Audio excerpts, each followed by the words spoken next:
British forces are currently taking part in Operation Prosperity Guardian, a multinational force targeting Houthi rebels in Yemen to safeguard commercial shipping in the Red Sea.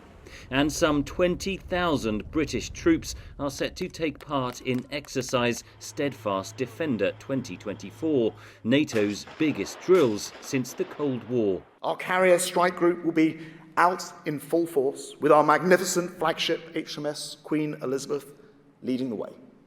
And flying from her decks will be the fifth generation F-35 Lightning jets. But critics argue that behind that veneer, Britain's armed forces are underfunded, under-equipped and facing a recruitment crisis. On a visit to London last month, the US Navy Secretary Carlos del Toro said Britain should reassess the size of its armed forces, given threats from Russia and China and the conflict in the Middle East. He urged other European allies to do the same. Meanwhile, General Patrick Sanders, the outgoing head of the British Army, warned recently that more needs to be done to equip and modernise the country's armed forces. Britain's army has around 73,000 soldiers, half the size it was 30 years ago. Numbers are pretty important. For example, a tank or a frigate or an F-35 can't be in two places at once.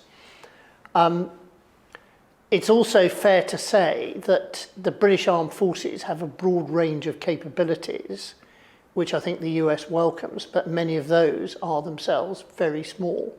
For example, the British Army can only produce a single division.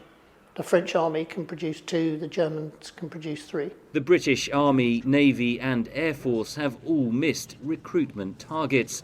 2 British naval frigates are set to be decommissioned this year, owing to a lack of crew able to operate them, reducing the total to 9, according to a report by the London Daily Telegraph.